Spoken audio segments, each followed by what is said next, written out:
Hi there, folks. Welcome back to Rich Review. So my latest film for you guys here, it's a little late. It's called The Old Guard. This is co-written and directed by Gina Prince Blythewood, whose career highlights include Ballroom Basketball, Secret Life of Bees, Beyond the Lights, and now she's back with her latest film here. And it's based on a series of graphic novels. I have not read these graphic novels, and after seeing this film, this might encourage me to actually seek out these graphic novels because, hey, look, we all need something to read during this pandemic. And this stars a group of people who are essentially immortal. Essentially, they've become mercenaries for hire, and they make sure never to be in the same place for very long because, hey, look, someone could discover their secret. And so the leader of this group, Andy, is so old that she has forgotten how old she is. And we see in backstories that she had a companion at one point played by a Vietnamese actress. I don't remember who that actress's name was, but essentially lost contact with her after got thrown into an Iron Maiden and thrown to the bottom of the sea. And she has been sort of searching for her ever since, although we don't know where she is. The other couple of people that are in this group are two guys that I don't really know their names. They weren't really memorable. They're essentially a 900-year-old gay couple that have been around since the Crusades. And then there's the baby of the group, Booker, played by Matthias Schoenaerts, who was in those couple of the Loft films and a couple of other things that I don't really remember. But he's essentially been with them since Waterloo. So we see in the beginning of the film, they're in Morocco. They've been hired to do a job, and they almost never do the same job twice or work for the same people twice. They're basically double-crossed by Chiwetel Ejiofor. And why did Chiwetel Ejiofor essentially double-cross them? Well, he knows their secret. He's also happened to be working for essentially this pharma bro, played by the guy who was Dudley Dursley in the Harry Potter films, and wow, he has apparently slimmed down. That there's a new baby of the group here. She just finally discovering her powers. Played by Kiki Lane, girl is playing a Marine who, after nearly being killed by a Taliban leader, discovers, oh yeah, she is herself immortal. Well, of course, we learn through Andy here that we aren't so much immortal as that, yes, we can heal up, but eventually, like everyone else, our wounds just don't heal anymore.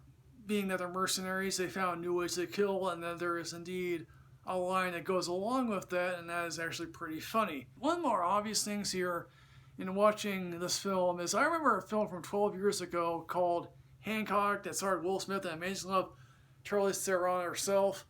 And I found myself thinking I hated where Hancock went. I know a lot of people were sort of complaining, why haven't we gotten a Hancock sequel? Mainly because Hancock sucked and no one wanted to see that. It's what Hancock should have been, or at least the backstory of like when we see Charlize Theron and her companion throughout some of the Middle Ages. The Middle Ages stuff, that is actually quite interesting.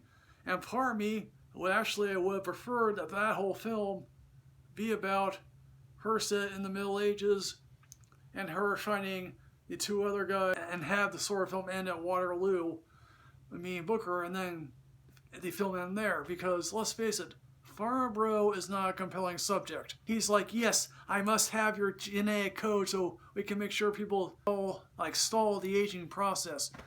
And here's the thing, that's not necessarily new. And obviously we do get the obligatory conversation about what it means to not grow old and have your family be, and obviously if you have family, make sure that you're dead and they don't find out because they'll throw a fit. Kiki Lane at first is interesting and then becomes sort of a bystander in her own story.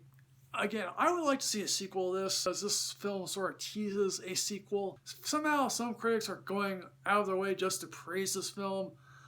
I think it's good enough, but that's just my opinion. And I think throughout the good times and bad, Charlize Theron has been a very consummate actress, whether it be, stuff like Monster. Again, I liked Snow White and the Huntsman. I know a lot of people didn't. She hasn't been a whole lot of crap. I mean, Aeon Flux, yeah, that's not great.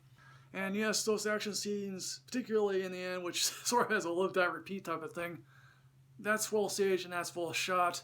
And Judah Elford gives, Kiki Lane this one speech about, hey, look, my wife died, and her reaction to it is like, yeah, this ain't yours to give. Theron has helped so many people. That should be commended for and forthright. I mean, also, whenever I see a film about people who are immortal or don't age, I'm like, can we please? I very rarely feel like we ever get that emotional cost. I mean, there's one TV show that I think really delved into that, and maybe there's like the occasional film that does delve into that, but more or less it's just like, oh yeah, these people are immortal. So in the end, folks, The Old Guard. Even though I have some misgivings about this film, I do enjoy this, and I'm gonna give this a matinee rating. So folks, The Old Guard. Have you seen this? What do you think? Please put everything in the comment box below here, folks. As always, folks, like, comment, and subscribe. Rid yourself of knowledge. I'm on MikeGorge2 on Twitter. I'll see you next time, folks. Yes, hooray.